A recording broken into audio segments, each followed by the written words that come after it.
All bad habits start slowly and gradually before you know you have the habit has you. This is a quotation from Zig Ziglar. This new year, have you considered to break a bad habit? If yes, what is it? Can you type in the chat? What is that bad habit that you want to break this new year?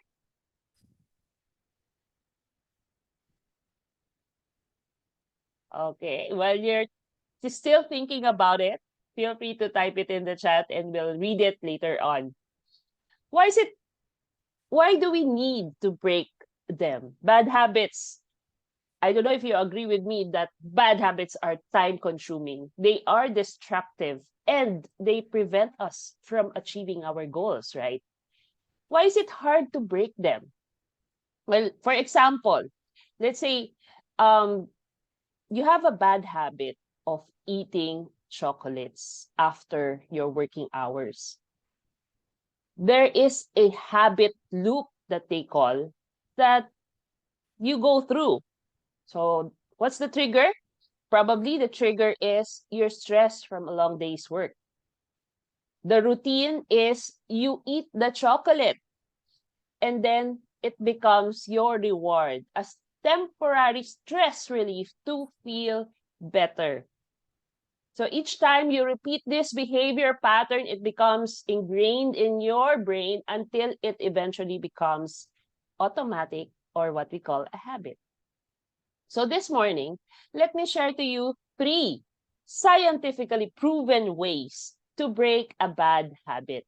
This is according to my research in the internet and from the book of James Clear entitled Atomic Habit and some actual experiences. So if you're ready, can you type yes in the chat? Okay, thank you.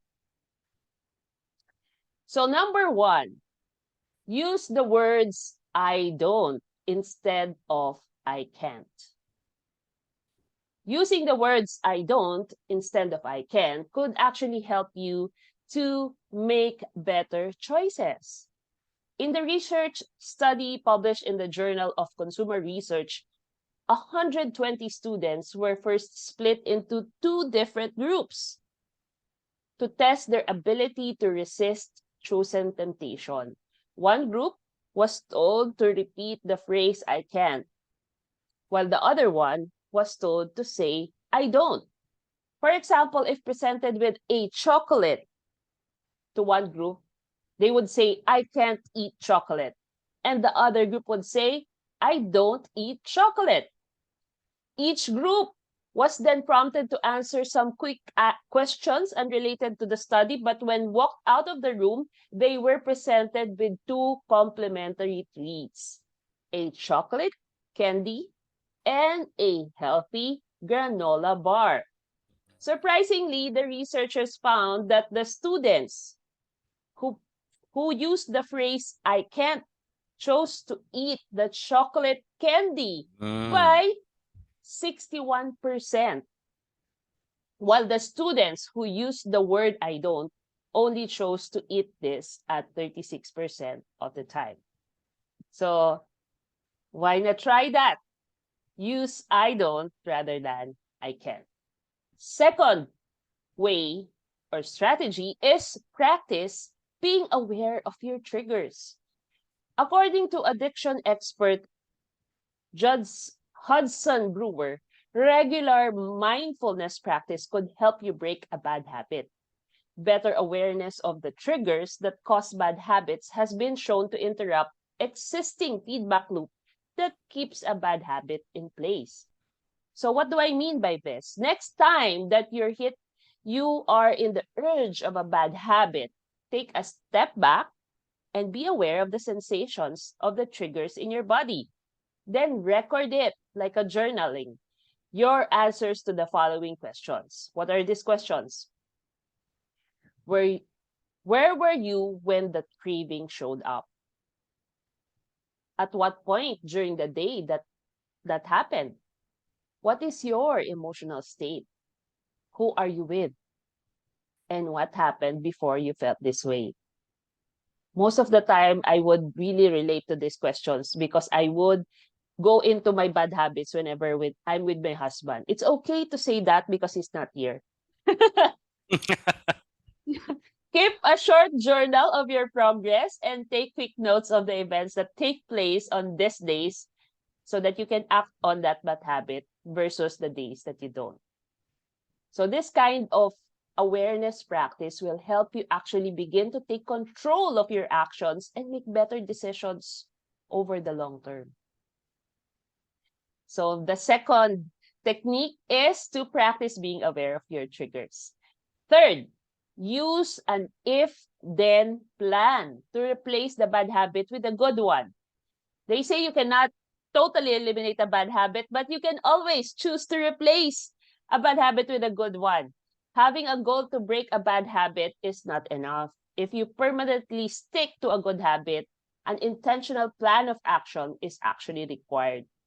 One way to do this is to use the if-then plan of action. An if-then strategy requires you to be specific as possible on where and when you will take a given action. So here's some tips for you or steps to take. Step number 1, identify the scenario that usually triggers you a bad habit. For example, your friend offers you a pizza. For those who are planning to lose weight this year. Step number 2, specify a different response to the trigger. Ideally, this should be a good habit that would replace or prevent you from falling into the temptation. For example, you asked for a piece of fruit instead of the pizza. And step number 3, you combine steps 1 and 2 into if-then format. Example, if on Saturday evening, my friend offers me a pizza, then I will answer it, I prefer a piece of fruit instead. So that is how to do it.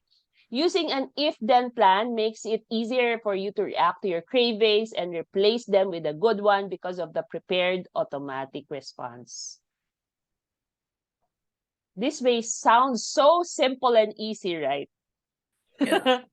But over time, you'll notice how effective it can be in helping you to break a bad habit. For my experience, I'm not an early riser. I would normally wake up at 8 a.m., 9 a.m., 10 a.m. That was my previous life. Used to work in TV production. But during the pandemic, I decided to break this habit. I know that I can't do it on my own. Actually, I know that waking up so late doesn't allow me to have more time for myself and more time for things that really matter to me. So I decided I cannot actually do it on my own. What I did, my plan of action was to actually got myself enrolled in a 5 a.m. club called Rise Up the 5 a.m. Club. And that kept me accountable to start the habit of waking up early in the morning. I actually did that for almost 2 years, and it did really change my habits. Honestly, you're probably not going to break any bad habits overnight, but you could use these 3 strategies to give you that extra boost or self-confidence or self-control required to change. And the process to finally break free from your bad habits is a little bit like riding a bicycle. There will be some days that you will be climbing on a bicycle and you will ride around easily.